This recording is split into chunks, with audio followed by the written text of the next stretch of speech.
എൻ്റെ ഏറെ പ്രിയപ്പെട്ട സജ്ജനങ്ങളായ നിങ്ങൾക്ക് ഓരോരുത്തർക്കും എൻ്റെ നമസ്കാരം. നിങ്ങളും ഈ നക്ഷത്രത്തിൽപ്പെട്ടവരാണെങ്കിൽ ഒന്ന് ചിന്തിക്കുക, ഒരു നിമിഷം ഇത് ശ്രദ്ധയോടുകൂടി കേൾക്കുക. ആദ്യമേ ഞാൻ പറയട്ടെ, കുറച്ചു കാലങ്ങളായി ഈ ഞാൻ പറയുന്ന നക്ഷത്രക്കാർ അനുഭവിക്കുന്ന വ്യഥകൾ പല പ്രകാരേണ അവർക്ക് തന്നെ എങ്ങനെയാണ് പരിഹരിക്കേണ്ടത്, എപ്രകാരമാണ് അതിനെ തരണം ചെയ്യേണ്ടത് എന്ന് ആലോചിച്ച് അന്വേഷിച്ച് അലയുന്ന അവസ്ഥ സത്യത്തിൽ നമുക്ക് ചുറ്റുമുണ്ട്. ഞാൻ നിത്യവും കണ്ടുകൊണ്ടിരിക്കുന്ന പലരിലും ഞാൻ കേട്ടുകൊണ്ട് പലരുടെയും ദുഃഖങ്ങൾ മനസ്സിലാക്കുന്നു. അതുകൊണ്ടാണ് ഇങ്ങനെയൊരു വീഡിയോ ചെയ്യുവാൻ എന്നെ പ്രേരിപ്പിച്ചത്. ആ നക്ഷത്രങ്ങൾ ഇതാണ്: തിരുവാതിര, ചോതി, ചതയം. തിരുവാതിര നമുക്കറിയാം മിഥുനക്കൂറാണ്, ചോതി തുലാക്കൂറാണ്, ചതയം കുംഭക്കൂറാണ്. അപ്പോൾ ഈ 3 നക്ഷത്രക്കാരെ സംബന്ധിച്ച് കുറച്ചു കാലങ്ങളായിട്ട് വളരെ ബുദ്ധിമുട്ടും അതുപോലെ സാമ്പത്തികം, മാനസികം, തൊഴിൽ എന്നു വേണ്ട അവരുമായി ബന്ധപ്പെട്ട എല്ലാ മേഖലകളിൽ നിന്നും അവർക്ക് തിരിച്ചടികൾ നേരിടുന്നൊരു കാലമാണ്. ചിലപ്പോൾ ഇതാരും ചിന്തിക്കാതെ പോയതാകാം, ചിലപ്പോൾ അനേകർ ചിന്തിച്ച് ഇതിനെ കുറിച്ച് വീഡിയോ ചെയ്തിട്ടുണ്ടാകാം. അങ്ങനെയൊക്കെ ആണെങ്കിലും ഞാൻ എൻ്റെ ഈ ഒരു ഔത്സുക്യം ഞാൻ നിങ്ങളോട് പങ്കുവെക്കുകയാണ്. എന്തെന്നാൽ തിരുവാതിര നക്ഷത്രക്കാർക്ക് നമുക്കറിയാം 12-ൽ ശനിയും 2-ൽ ചൊവ്വയും സഞ്ചരിക്കണ കാലം, 4-ൽ കേതുവാണ്, 10-ൽ രാഹുവും ശനിയും നിൽക്കുന്നവരാണ്. അവർക്ക് ഈ പറഞ്ഞ പോലെ വളരെയധികം ബുദ്ധിമുട്ടുകൾ ഉണ്ടാവാൻ സാധ്യതയുള്ളതാണ്. ചോതി നക്ഷത്രക്കാർക്കും അതുപോലെ 6-ൽ ശനിയും 12-ൽ കേതുവും 10-ൽ ചൊവ്വയും അതുപോലെ അഷ്ടമത്തിൽ വ്യാഴമൊക്കെ സഞ്ചരിക്കുന്ന കാലമാണ്. അവർക്കും ഈ പറഞ്ഞ പോലെ ഗ്രഹങ്ങൾ ദുസ്ഥാനത്താകിയാൽ ദുരിതങ്ങളും ദോഷങ്ങളും ഉണ്ടാവും എന്നൊക്കെ അറിയാം, അതൊക്കെ നമുക്ക് പറയാം. അപ്രകാരം ചതയ നക്ഷത്രക്കാർക്ക് 2-ൽ ശനി, 6-ൽ ചൊവ്വ, അഷ്ടമത്തിൽ കേതു, 2-ൽ രാഹു ഒക്കെ ഉള്ളതുകൊണ്ട്, ശനി രാഹുക്കളാണ് രണ്ടും നിൽക്കുന്നത് എന്നുള്ളത് കൊണ്ടും അവർക്കും ഈ പറഞ്ഞ പോലെ മാനസികമായോ ബുദ്ധിമുട്ടുകളൊക്കെ ഉണ്ടാവാൻ സാധ്യതയുണ്ട്. എന്നാൽ ഇതിനെ ഒന്നുകൂടി വിലയിരുത്തിയാൽ എന്താണ് ഇങ്ങനെയുള്ള ഒരു ദുരിതത്തിന് അല്ലെങ്കിൽ ഈ വർദ്ധിച്ചു വരുന്ന മാനസിക വ്യഥയ്ക്ക് കാരണം? തിരുവാതിര നക്ഷത്രക്കാരെ സംബന്ധിച്ച് ഏകദേശം ഒരു 10 വർഷക്കാലമായി അവർ ഈ ദുരിതം അനുഭവിക്കാൻ തുടങ്ങിയിട്ട്.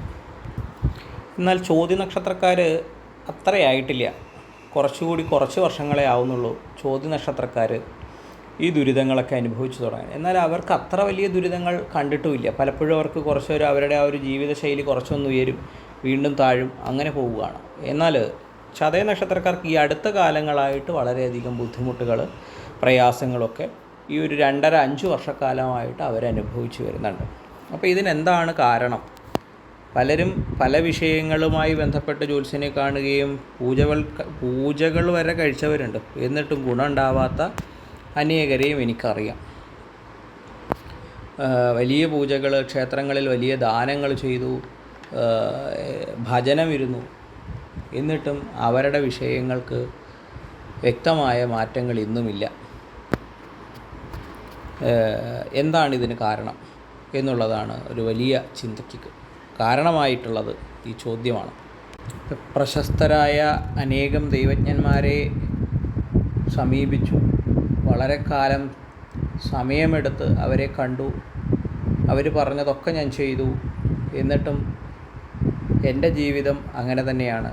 ബാധ്യതകൾ വർദ്ധിക്കുന്നതല്ലാണ്ട് വ്യത്യാസം ഉണ്ടാകുന്നില്ല എന്നുള്ളതാണ് ഒരു ചോദ്യം.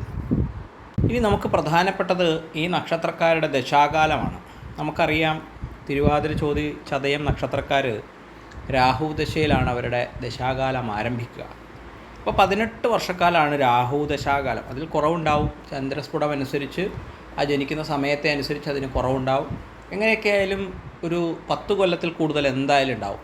ഈ 10 കൊല്ലത്തിൽ കൂടുതലുള്ള സമയം പൊതുവേ മിക്കവാറും ഈ 3 നക്ഷത്രക്കാർക്കും കുറച്ച് അരിഷ്ടതാകാലമൊക്കെ ആയിരിക്കും. പിന്നെ ആ സമയത്ത് ഈശ്വരാധീനമായ കാര്യങ്ങളൊക്കെ ചെയ്ത് ആ ഗ്രഹശാന്തിയൊക്കെ വരുത്തിക്കൊണ്ടുമ്പോൾ കുറച്ച് ബുദ്ധിമുട്ടില്ലാണ്ട് പോകും. ശേഷമുള്ളതായ 16 വർഷക്കാലം ഏകദേശം അവരുടെ വിദ്യാഭ്യാസ കാലമായിരിക്കും അതും പൊതുവെ വരിക.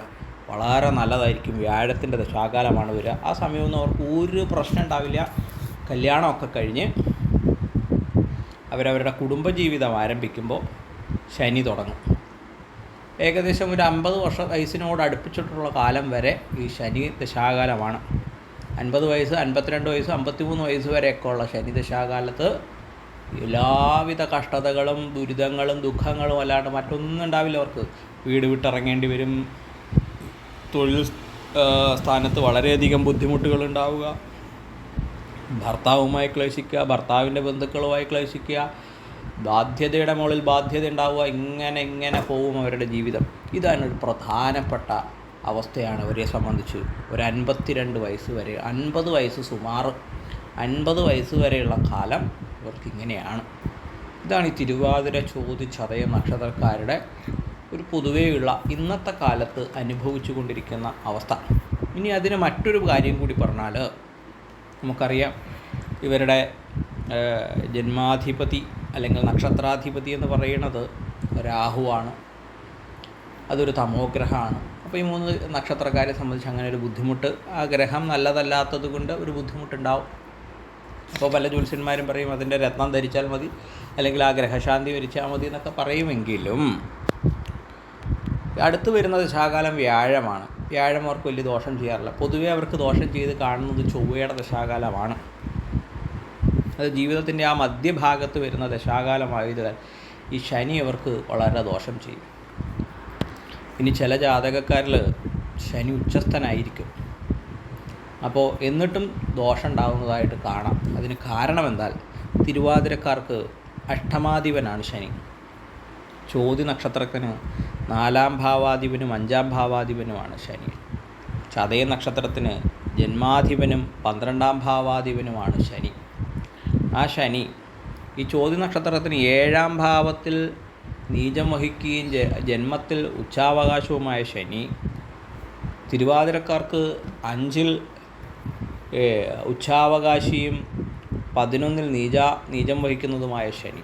അങ്ങനെയൊക്കെയാണല്ലോ ഈ ശനി അവർക്ക് ചിന്തിക്കുക. അപ്പോൾ അങ്ങനെയാവുന്ന ശനി പൊതുവെ ദോഷമായിട്ടാണ് ഈ 3 നക്ഷത്രക്കാർക്കും ശനി ഉണ്ടാവുക. അപ്പോൾ 12-ാം ഭാവാധിപൻ ഉച്ചസ്ഥലായി നിന്നാലുള്ള ദോഷം. ഇനി നീചത്തിൽ നിൽക്കുന്നതായ, അല്ലെങ്കിൽ ശനി നീചത്തിൽ നിൽക്കുന്ന ജാതകക്കാർ 11-ൽ നീചം വഹിച്ച് നിൽക്കുന്നതായ ജാതകക്കാരനായി വരിക, അല്ലെങ്കിൽ 7-ൽ നീചം വഹിച്ച് നിൽക്കുന്നതായ ജാതകക്കാരനായി വരിക. 5-ൽ ഉച്ചനായി നിൽക്കുന്ന ശനിയാണെങ്കിലും ആ ശനി ചിലപ്പോൾ ദോഷം ചെയ്തു കൂടായില്ല. അതുപോലെ അപ്പോൾ ഇപ്പോഴത്തെ കാലത്തിൽ എന്താണ് ദോഷം എന്നാണ് അടുത്ത ചോദ്യം വരിക. അപ്പോൾ എന്താണ് ഇപ്പോഴത്തെ കാലത്ത്, ഈ ഒരു കാലത്ത് എന്താണ് ശനി ഇങ്ങനെ ദോഷം ചെയ്യുക?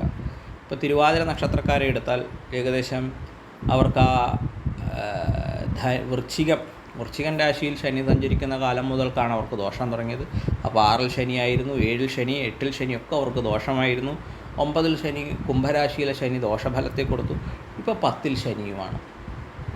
അപ്പോൾ അഷ്ടമാധിപൻ 10-ൽ നിൽക്കുന്നതിൻ്റെ ഫലം അനുഭവിക്കുന്ന കാലമാണ്. അപ്പോൾ അവർക്ക് വളരെയധികം മാനസിക പ്രശ്നമുണ്ട്.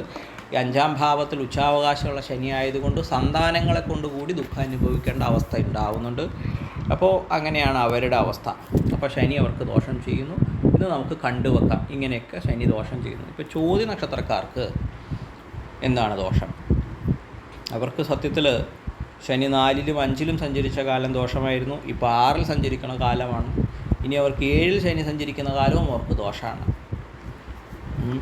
7-ലും 8-ലും ശനി സഞ്ചരിക്കുന്ന കാലം അവർക്ക് ദോഷമായിട്ട് നമ്മൾ പറയേണ്ടി വരും. അപ്പോൾ തിരുവാതിരക്കാർക്ക് ഏകദേശം കുറച്ചുകൂടി കഴിയുമ്പോൾ തിരുവാതിരക്കാർ ഒരുവിധം ഇതിൽ നിന്നൊക്കെ മോചിതരാകും. എന്നാൽ ചതയ നക്ഷത്രക്കാർക്ക് ഇപ്പോൾ 2-ൽ ശനിയാണ്, അടുത്തത് 3-ൽ ശനി വരും. 4-ൽ ശനി അവർക്ക് വലിയ ദോഷം ചെയ്യില്ല, എങ്കിലും അവർക്കിനി ഈ ഒരു 2.5 വർഷക്കാലം കഴിഞ്ഞ് വരുന്ന 2.5 വർഷക്കാലം കൂടി ഉണ്ടാവുള്ളൂ ചിലപ്പോൾ ദോഷം ഉണ്ടാവുക.